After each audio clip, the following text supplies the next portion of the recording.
Então a primeira coisa é a gente fazer a autoeducação, né? As artes liberais, ter uma boa noção dela, não ser expert, mas ter uma noção. A segunda coisa é saber a finalidade da alma humana. É importante porque a finalidade da alma humana, então isso que vai direcionar a educação sua. Qual é o fim da educação sua? O que você almeja com isso? Aonde você almeja levar os seus filhos ou até você mesmo? Você tá se educando, você está estudando para quê? Qual é o fim disso? Então, para você saber, você tem que conhecer a finalidade da alma humana e as potências dela. A segunda coisa aí entra fazer um bom exame de consciência todos os dias, para conhecer a você, para conhecer os limites seus e se corrigir sempre, né? E saber vocação, saber aquilo que Deus lhe pede de você, a missão sua, e com isso você ter paciência com todas as adversidades que você sofre, tribulação, enfim. Sim. A quarta coisa que eu falava é você estar sempre em estado de graça, né? Você romper com o pecado mortal, porque a partir que você romper com o pecado mortal, já é um bom indício de você entrar na primeira morada, né? Então você, não sei, às vezes a gente pode estar em estado mortal e não sabe, então fazer um bom exame de consciência para ver se você está em estado mortal ou não. Para você viver bem, a quinta coisa é você crescer em virtudes. Então, para que você cresça em virtudes, você tem que fazer um bom exame de consciência para saber os defeitos seus, para depois, na quarta coisa, que Deus te deu a graça, porque você está em estado de graça. Então, você tem um defeito, Deus te dá graça para combater aquele defeito, que é a quinta coisa. Então, crescer em virtudes. E a sexta coisa é você viver vida espiritual, né? Então, você se aproximar de Deus, viver a vida de intimidade, você ser um só com Cristo. Essa é a intenção nossa. Então são as seis coisas. Praticamente as seis coisas a gente vai estar trabalhando aqui. Lógico que algumas coisas em módulos separados. A primeira coisa é nesse daqui ainda, né? Que é a autoeducação. Vai continuar nos outros, né? Mas a gente já vai falar uma boa parte dela nesse daqui. A vida espiritual a gente vai começar a falar mais no próximo módulo, né? Que daí entra situações que, se eu fosse misturar a educação com vida espiritual, tem a ver, né? Mas é um degrau de cada vez, né? Então, foi isso que a gente disse na aula passada. Eu falava que educar é você ordenar aquela alma para Deus, né? Então, isso daí, o objetivo da educação é essa. Então, eu já dei um spoiler daquilo que é a finalidade, né?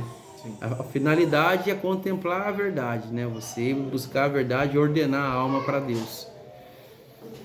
E aí a gente deve perguntar, né? Se você que é pai e mãe, que está educando os filhos seus, não falo nem a escola, mas você que é pai e mãe, você está com essa intenção, você está ordenando, você está sabendo ordenar a alma dos seus filhos para Deus?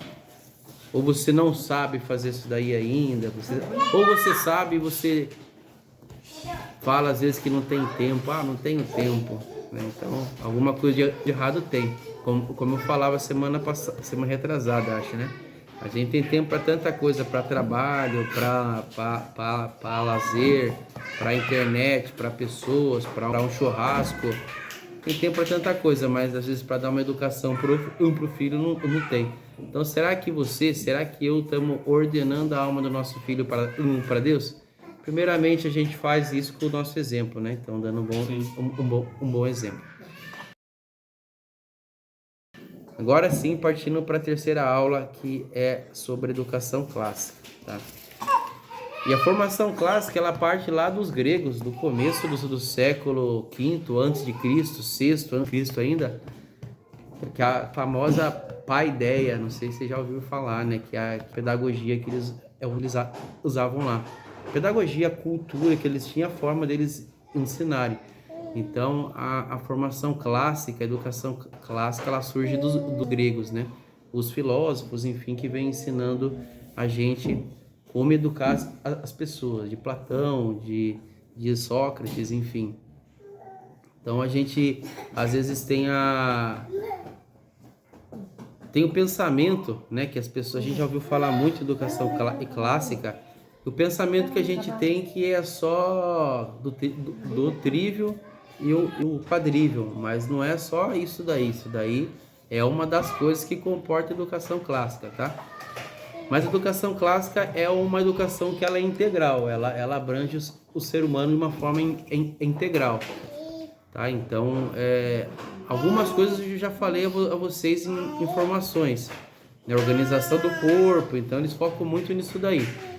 Então, a primeira coisa que eles falam, né, para você ter uma educação clássica, é você cuidar da dieta sua, né? Que eu já falei a vocês também, a gente ter uma boa dieta, a gente saber aquilo que a gente come, a gente saber que o alimento que a gente come, ele interfere no intelecto nosso, em como a gente compreende as coisas, a cognição, a sua memória.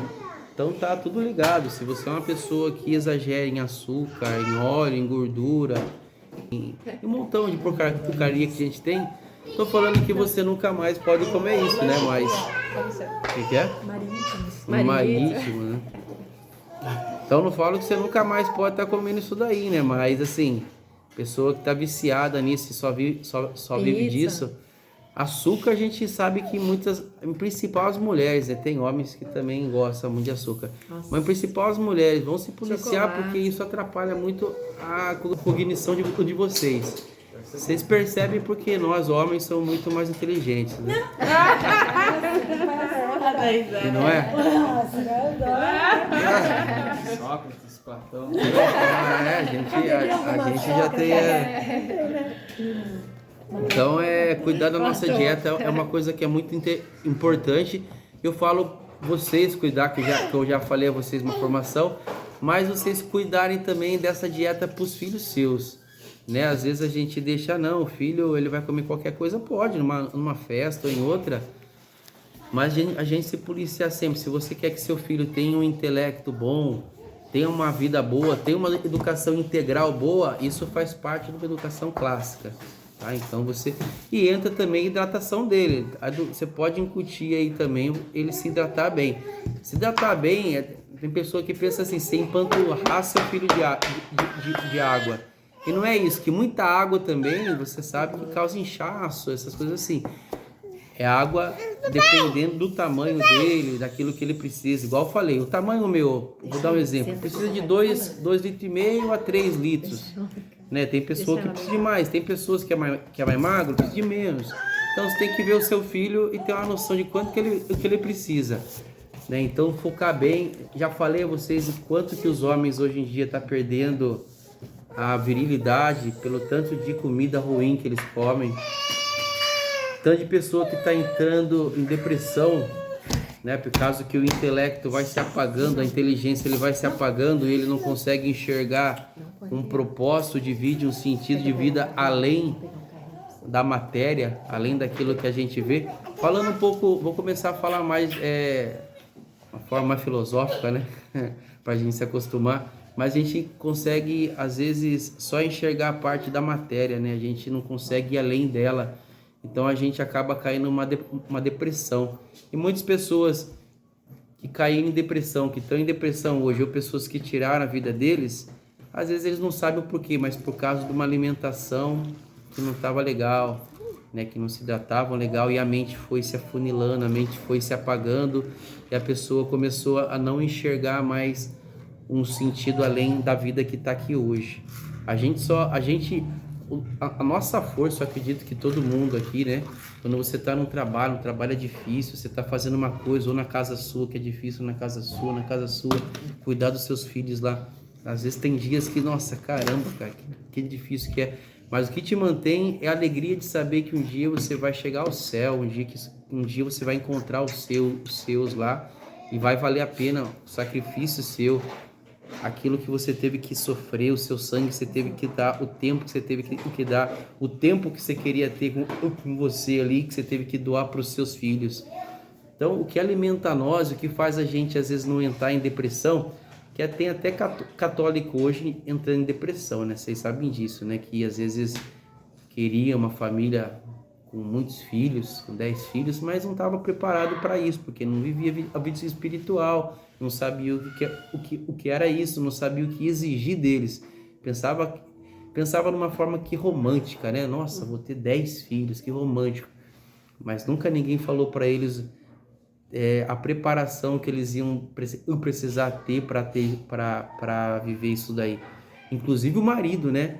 Quanto que ia dobrar a responsabilidade, porque uma das coisas que a educação clássica diz, que quanto mais pessoas que um homem mantém, maior é o valor dele.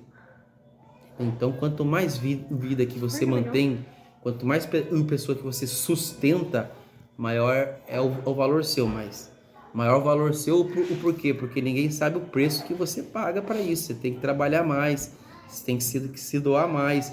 Você não tem tempo para fazer muita coisa que você gosta. Às vezes jogar uma bola, às vezes de sair em algum local, enfim. Então, por isso, você vai crescendo em virtudes. Ou ao contrário, né? Tem esses homens que tem um montão de filho que não tá nem aí. Às vezes ele fez filho porque é do mundão mesmo, se lançou. Mas quem tem uma consciência, é um homem que está em Deus, quanto mais filhos, quanto mais pessoas que dependem dele, maior é o valor dele. Você ia falar alguma coisa? Mas é aquilo que eu disse, né? As pessoas...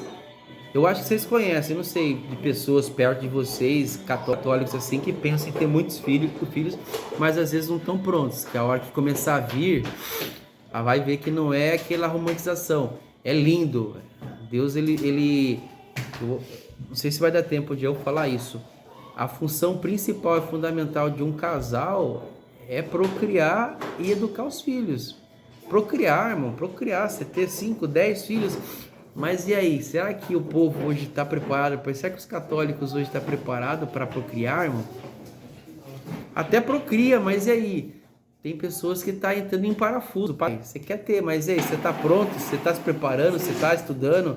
Você está tendo vida espiritual? Senão você não vai suportar.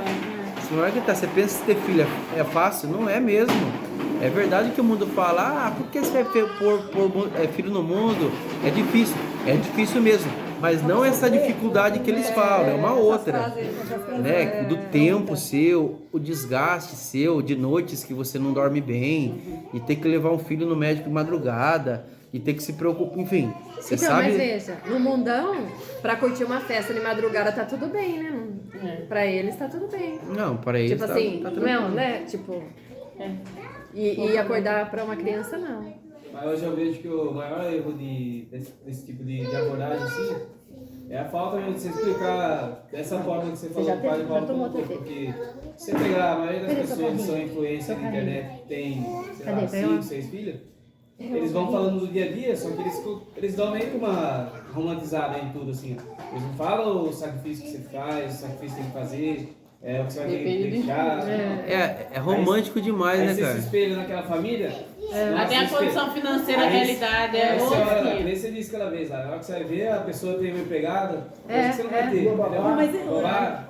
Tem uma família que tem 13 filhos. Eu fiquei até pensando, eu falei, Senhor, mas não foi isso que eu falei da Deia e do Tiba? Eu falei, nossa, a Deia, você vê a dela, a coisa mais linda, a casa dela maravilhosa, aquela paisagem. Não, até essa que ela tá provisória, né? Você viu? Não. E ela faz comida, e ela bate bolo, e as crianças cantando, e ele dança com as crianças, eu falo, nossa, que lindo. Eu falei, sonho de consumo. Eu falei, não é possível, deve ter algum B.O. lá. Não tem. Vai ter um B.O. Daí depois aconteceu aquilo lá com ele, né? Eu falei, nossa, eu fiquei até pensando, Jesus não queria isso, né? Mas que tipo... Mas você viu que até ela Mostra falou a que a vida dela tá realidade. perfeita? Não, mas ela falou que a vida dela é horário de dormir. Não, é toda uma... Não. Para, Pedro. É toda uma organização que a gente falou antes, justamente pra gente tentar ir colocando a nossa vida em ordem para dar conta de tudo aquilo que a gente vai ter que fazer.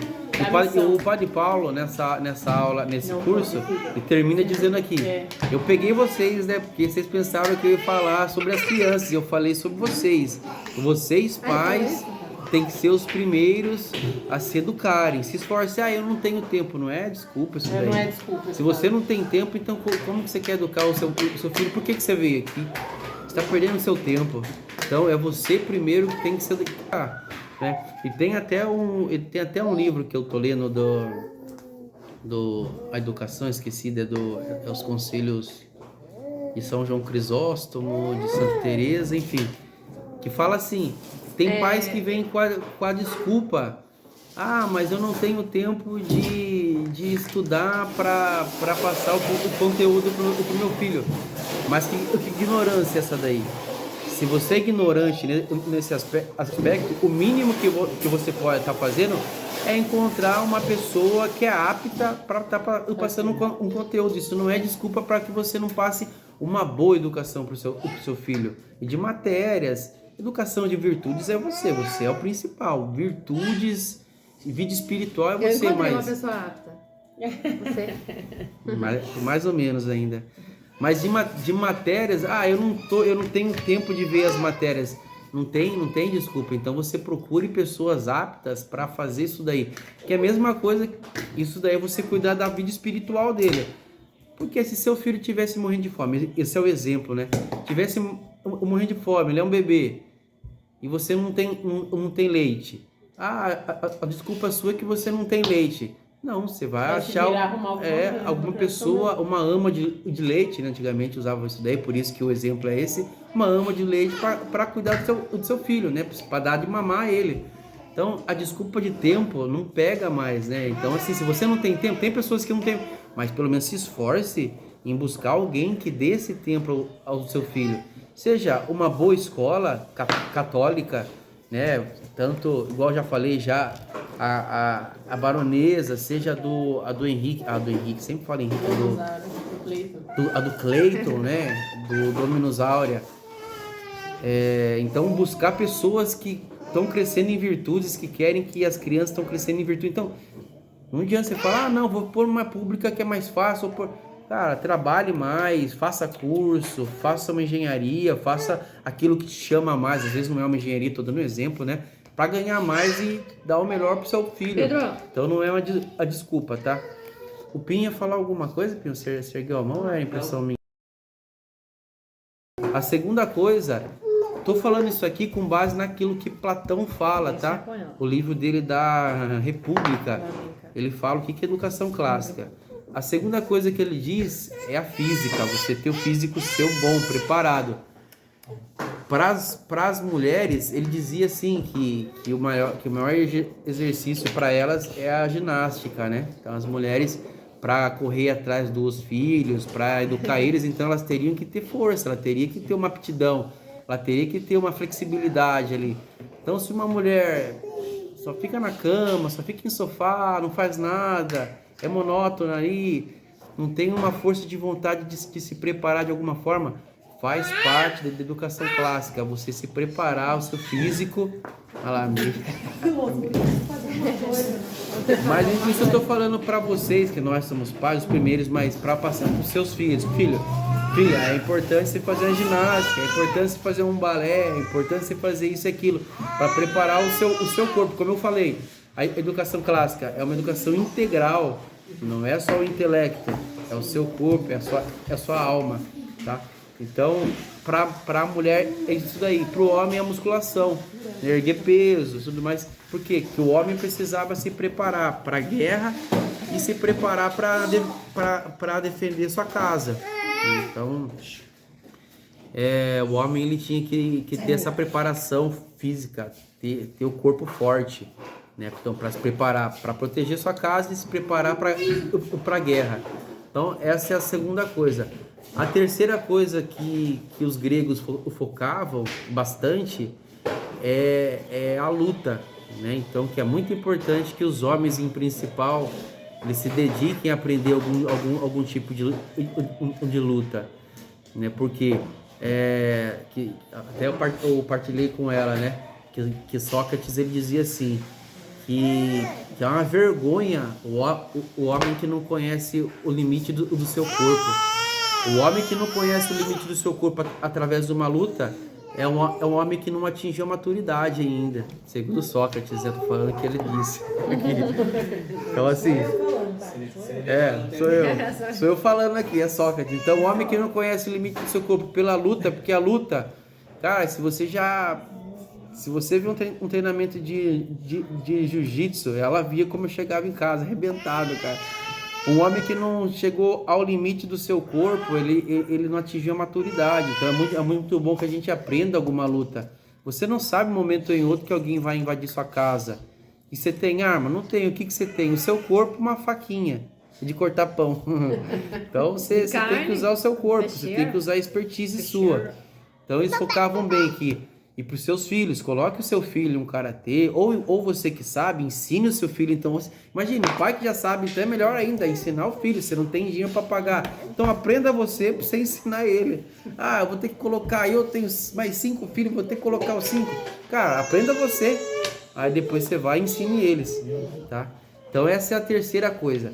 Primeira coisa, dieta. Segunda coisa, seu físico. A terceira coisa, aprender alguma luta. A quarta coisa que eles diziam é você trabalhar a economia. A quarta coisa que eles diziam é você trabalhar a economia. Isso é interessante, né? Você falar de economia, mas ele dizia muito isso porque que na República ele estava falando em como você administrar uma cidade. Como que você faz isso? Aí leva isso para uma família. Como você administrar uma casa. E os pais, eles têm que ter uma prudência para saber gastar o dinheiro de uma forma certa. A gente que é católico já há um tempo, a gente já não é aquelas pessoas que esbanja dinheiro gastando com... E se a gente tem que mudar isso, né? Não que você não pode gastar dinheiro. Você pode comer pizza, você pode comer lanche, você pode sair, você pode fazer... Mas sempre ter o controle com a administração dos seus bens, daquilo que você ganha.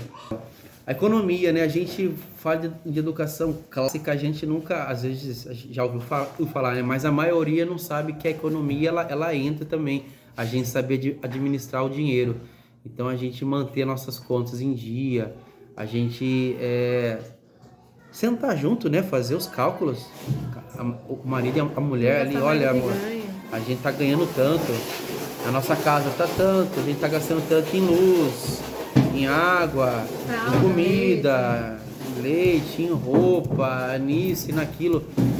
Não tá fechando. O que precisa ser feito? Vamos fazer isso, ter ideias juntos. Enfim, tem que ter uma educação financeira, porque é vocês que vão passar a educação financeira aos seus filhos. Senão, quando eles começarem a ter um trabalho, eles não vão estar nem aí. Eles vão pegar o salário deles, não vão ter educação financeira. É a primeira vez que eles ganham um salário, eles vão torrar o salário, não vai ter noção nenhuma, não vai ter propósito nenhum, não vai ter uma intenção certa. Não, vou guardar um pouquinho de dinheiro. Eu tenho intenção de comprar uma casa, tenho intenção de comprar um veículo, eu não sei. Mas é muito importante a gente ter educação financeira para realmente também fortalecer a responsabilidade diante da sociedade. Se você tem conta, você faz o máximo para manter em dias. É claro que uma vez ou outra foge do controle, mas você vai lutar para sempre estar mantendo em dias. Tá? Então, a educação clássica entra em economia familiar. Tá? É bom que a gente sente juntos assim, cada um na sua casa, né? Sentar aqui, peão, quando você tá gastando na sua casa lá. E aí, amigo, como que tipo, tá? quando você ganha e quanto... Que eu possa... É lógico, né? Eu não sou a melhor pessoa para isso, né? Mas às vezes se a pessoa chegar em mim e pedir um conselho, nossa, irmão, como posso fazer para ganhar mais dinheiro? Cara, tem pessoas que é específico e é especialista em te orientar a isso, né? Mas você chegar com as contas suas, cara, o que dá para fazer aqui? Eu acho que dá para fazer isso, dá para fazer aquilo. Vou falar com base na experiência minha em casa, entendeu? Posso fazer isso com pessoas que tá começando agora, vamos dizer, que não sabe o que faz. Mas nós, pessoal, eu percebo que muita pessoa hoje em dia está passando mal por causa que não tem administração, não sabe administrar o dinheiro. É que a gente pensa que os filhos precisam disso agora, porque tem que a sociedade moderna... Cara, antigamente não precisava de tudo. Então, às vezes ele precisa de uma brincadeira, precisa de um brinquedo, mas não de tudo isso. Então a gente fica se culpando, não, vou comprar, vou gastar o que eu não tenho para dar. Se você tem, então vê. Lógico, sempre equilibrando, né? Que quanto mais você dá também, seu filho ele vai pensar que tá fácil. Aí cada família é uma família. Você que vai, diante do discernimento espiritual que você adquirir, julgar o que você vai dar pro seu filho. Ainda que você tenha dinheiro, né? Mas igual eu falava, é muito importante a educação financeira. Então tem muitos livros assim que é importante porque é a linguagem universal. E por que você tem que passar para os seus filhos o melhor que tem da linguagem, o melhor que tem da literatura em si? Para aumentar o vocabulário deles, para aumentar a linguagem deles, para aumentar a capacidade que eles têm de expressão. Às vezes com vocês mesmos, vocês têm coisas que vocês têm vontade de dizer e não tem palavras suficientes para dizer aquilo. Você não tem símbolo suficiente. O símbolo, quando eu falo em símbolo, Pedro, devagarzinho, filho. Tá, vou tentar me concentrar aqui. Mas assim, você não tem linguagem suficiente, você não tem símbolo. O símbolo, quando eu falo, é a palavra. A palavra é o símbolo de algo concreto, uma mesa. A mesa, quando eu falo mesa, é uma palavra, que é um símbolo. A mesa é um material concreto. Você não tem símbolos suficientes, você não tem linguagem suficiente, você não leu o suficiente para expressar o mundo real. Você não sabe dizer o mundo real. Você não sabe dizer de sentimentos reais que você sente. Você diz uma coisa, mas não é aquilo que você quer dizer. Você pensa que a pessoa está entendendo aquilo, mas não está. E nem você, e ainda mais, você não consegue se expressar nem para uma pessoa, e você não consegue se expressar nem para você mesmo. Você não consegue se entender porque você não tem palavra suficiente que a sua mente entenda. E a literatura dá isso a você. Você vai vendo as histórias e você vai adquirindo vocabulário. O vocabulário, você começa a entender sobre você. E você sente alguma coisa e você, na sua mente, você começa a entender aquilo que você está sentindo. Então, a pessoa que não tem uma boa literatura, a pessoa que não tem um preparo literário, a pessoa que não busca isso, isso é a gramática, né? A pessoa que não busca isso, ela jamais vai entender a língua dela e jamais vai poder expressar a realidade da forma que ela se apresenta. Você pensa que você está expressando ela, mas na verdade você não está. Você está expressando uma outra coisa, por falta de leitura. Por isso eu volto na formação lá, pessoal, vamos ler. E vamos tentar pegar uma literatura que seja ainda... eu tenho vontade de ler sobre uma outra coisa. Leia sobre isso daí, mas pega a literatura. Porque literatura são pessoas, literatura boa, tá? São pessoas que tiveram um dom, pessoas muito bem formadas ali, que tiveram a capacidade de ler a alma humana. Se você pega um Machado de Assis, eu vou falar pra você, é abaixo de Dante, é abaixo de Homero, mas ainda assim ele tem a capacidade de penetrar a alma. Se você lê a literatura dele, fala uma literatura dele. Dom Casmurro de quem? Machado de Assis. Você já leu? Nossa, é a coisa... Assim, eu quero ler de novo. De verdade, é muito bonitinho. É dele?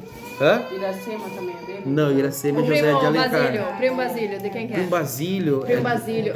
Dá uma raiva. De Queiroz. Dá raiva, Primo Basílio. Mas sim, eles vão contando de minúcias do sentimento que cada personagem tem. Não, e do ambiente, você fala né? assim, como que a pessoa pode falar de cada personagem? Às vezes tem 20 pessoas, ele dá nome para cada um e fala o temperamento de cada... Ele não fala da palavra temperamento, mas ele explica o que a pessoa está sentindo, como a pessoa fala. É legal.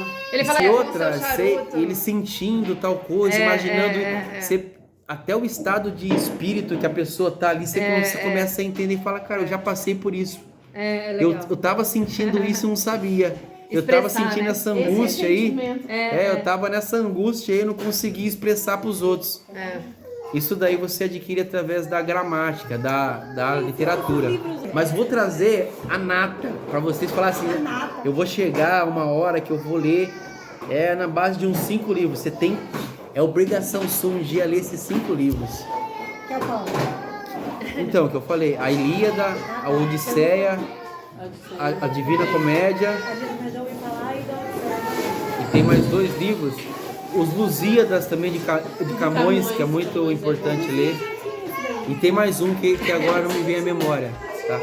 Tá, então é para você adquirir linguagem, para você adquirir vocabulário, mas e não só isso também, tá? Expandir imaginário seu. Expandir imaginário é muito importante para você imaginar possibilidades de vida. Eu acho que já falei isso daí a vocês alguma vez, né? Normal. Tá. Para ela eu já falei isso aí. antes do Pinho eu comentar, para você adquirir possibilidades de vida. Às vezes você vive uma vida só, lógico, você vive uma vida só, a vida sua. Você lendo a literatura, você vai ter contato com várias vidas, com vários tipos de vidas, com vários modelos de vida, e vai se abrindo um leque de possibilidades de vida a você, e ainda mais você vai começando a compreender as pessoas. Cara, a vida não é só eu, a vida não vira em torno de mim. Tem pessoas com personalidades diferentes, situações diferentes de vida, em tempos diferentes, enfim. Então o imaginário seu vai se abrir de uma tal forma que é um preparo, que aí eu falo, para a gente entrar a filosofia e a teologia depois. Porque se você não expande esse imaginário seu, você não vai entender o que a filosofia quer explicar. A hora que começar a falar e explicar dela, você vai achar que é coisa de doido. Você vai falar, nossa, cara, eu nunca tinha pensado assim, eu não estou entendendo esse tipo de pensamento. É claro, primeiramente, para você aprender filosofia e explicar ela para o seu filho, para quem quer que seja, é vocabulário e expansão de imaginário. Expandindo o imaginário, você vai desenvolver filosofia sua. Se você não tem o imaginário expandido, se tem uma caixinha fechada, você não é um filósofo, você não vai ser nunca um filósofo. Não estou falando que vocês têm que ser um filósofo, mas a filosofia que é básica, que ensina a gente a buscar a verdade, ensina a gente o caminho certo, ordenar, não, é por aqui, filho, não é por ali, ali você vai se perder. É a filosofia que vai te ensinar a trilhar o caminho certo. Se você não tiver o imaginário que é fértil, você não vai conseguir trilhar esse caminho, vai vir coisas que vai te dispersar de alguma forma. A gramática, e eu estou falando de linguagem, mas faz parte da gramática. Ia falar um pouquinho mais na outra aula, mas eu vou falar ainda, tá? Aqui é uma base só. Mas enfim, a gramática é importante. E fora a literatura que eu falei para ler, é lógico que quando você entra em uma educação católica, aí entra a Bíblia. É importante começar a ler a Bíblia, começar a tentar fazer o esforço de meditar ela, entender ela, mas não foge de você ler literatura. A literatura, igual eu falei, são pessoas que leram as almas.